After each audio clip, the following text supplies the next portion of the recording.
let's talk about some more Castiel.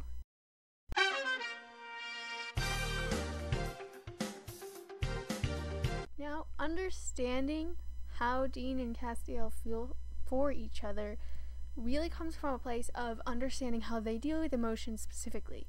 It's much more clear that Castiel loves Dean. For example, I rebelled and I did it, all of it, for you. Fell from grace for Dean. He killed his own siblings for Dean, and he specifically says it to Dean. And not only the scene where he says, I love you, though you could definitely argue, and he meant to say it for all of them. That's why he said, I love all of you. But, I mean, it does say, I love you, cuts to Dean, cuts back to Cass. I love all of you. So, you know, interpret that how you want. I love you. I love all of you.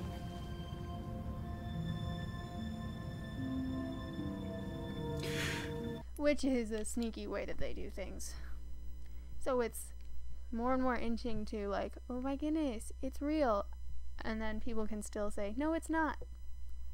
Which is probably the closest it's ever going to get to actually canon. But let me get back on track. Understanding how Dean deals with his emotions is what really helps you understand that not only does Castiel love Dean, but Dean loves Castiel back. He tends to deal with his emotions with 3 things: booze, food, and women.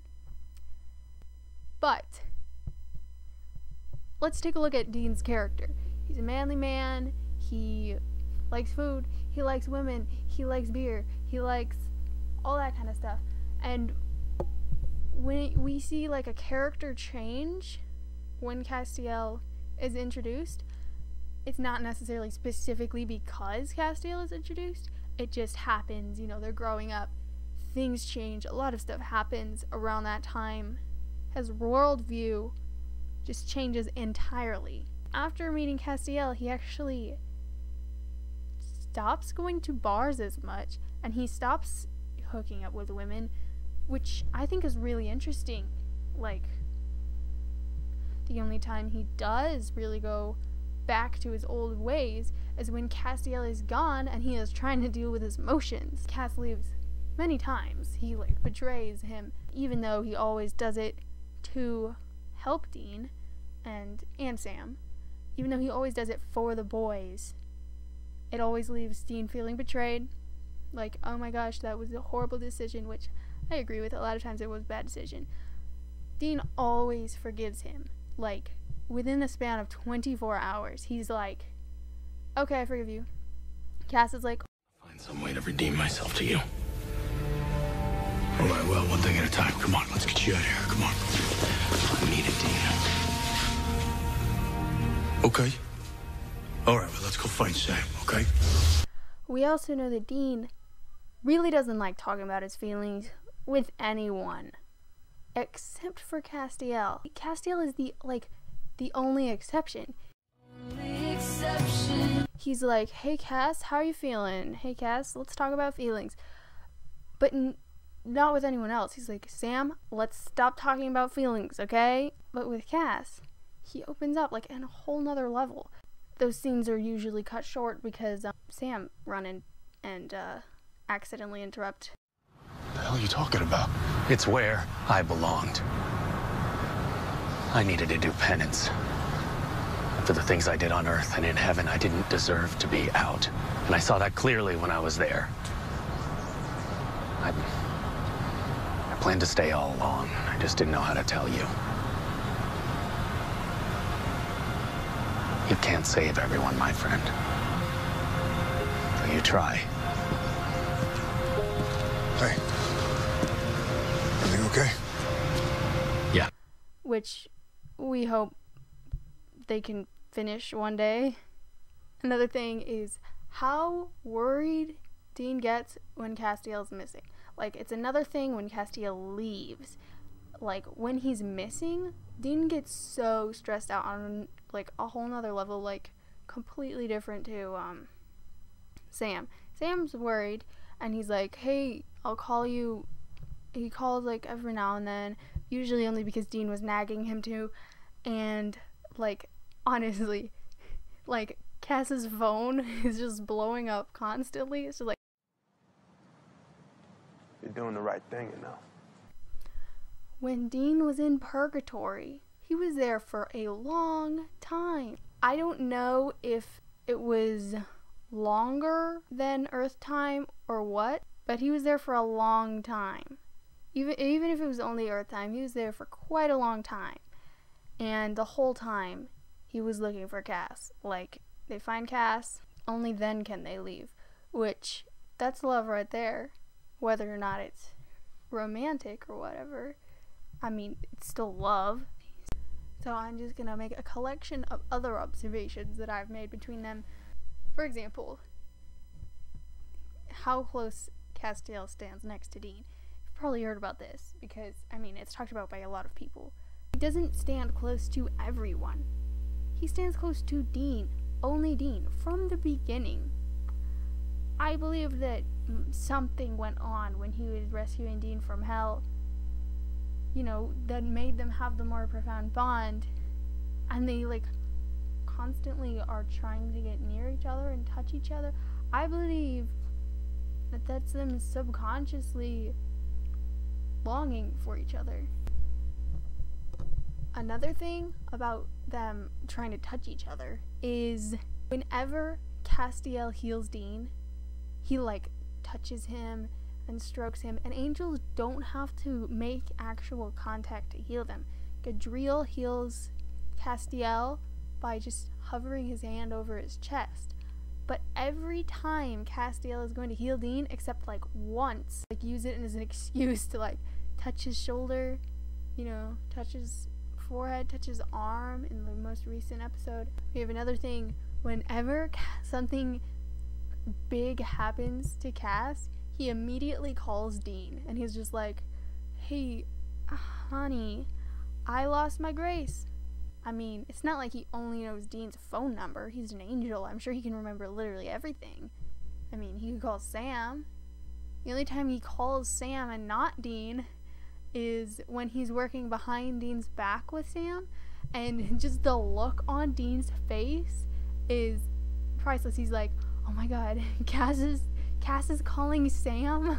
Now, I did talk about this in my other video called Dean and Castiel Have Sex, where the episode, not only is it called Free to Be You and Me, but that's the episode where Dean tries to hook up Castiel with some ladies, and Cass is like, oh, I've never been with anyone, and Dean's like, what? And he says, there are two things I know for sure. One, Bert and Ernie are gay. Two, you are not going to die a virgin. Why does he mention Bert and Ernie being gay? It's like, what? He also does another thing. He constantly like compares him and Cass to homosexual characters. So what? I'm Thelma and you're Louise. And we're just gonna hold hands and sail off the cliff together? At the end of the movie, before they sail off together, they kiss on the mouth. And Dean just compared him and Castiel to these characters. He's like, let's kiss and sail off a cliff together. Another actually really important episode is in the end, where Dean gets sent into the future. Zachariah makes literally the worst case scenario, and that is 1, Sam said yes to Lucifer. 2, Castiel didn't die, but he changed and he's a completely different person. But past Dean says to 2014 Dean, you mean you're gonna feed your friends into the meat grinder? And Cass too? He says, and Cass too? Like, not your friends. Cass is more than a friend. He's like an entire, like, you can't do that to Cass. He is more than a friend. He's Cass. I'd have died for you. I almost did a few times. So if that means anything to you, Please. I've lost Lisa. I've lost Ben. And now I've lost Sam. Don't make me lose you too. Oh my gosh, that is just saying I love you right there. Fun fact, he was scripted to say I love you. Which means, that's canon. It was in the actual writing. Jensen decided that Dean's too emotionally constipated to say that, which I actually agree with. He said I need you, which is the closest I love you to Dean has ever said so far. Look at Castiel's face.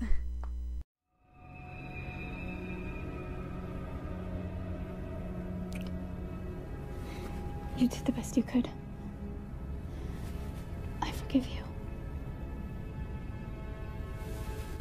Then we have the scene with April and Castiel. Like, Sam hooks up with someone and Dean's like, you get him, Tiger. But Castiel hooks up with someone and Dean's like, jokes. Oh my god. What? You did what? So long, I'm all out of love. I don't really know the lyrics, that's sad. So because of all of this, I believe that Dean and Castiel do love each other. It's pretty clear to me that they love each other. Whether they have been intimate is a whole nother story, though I have made a video about that. But they love each other. I hope I brought some things to your attention that you hadn't heard about before. Check out the links in the description if you're interested. I'm gonna link a few master posts which have like loads and loads of small little things in the description for you to browse in your leisure, because there is so much stuff and not everyone can rewatch the entire series, again, just focusing on it. But here we've got some lists, some really nice lists. Tumblr is a garden filled with beautiful plants. Like, you can find whatever you need on there. You can find many things. Castiel essays are definitely one of the things you can find in abundance. Hope you had a nice time. See you later.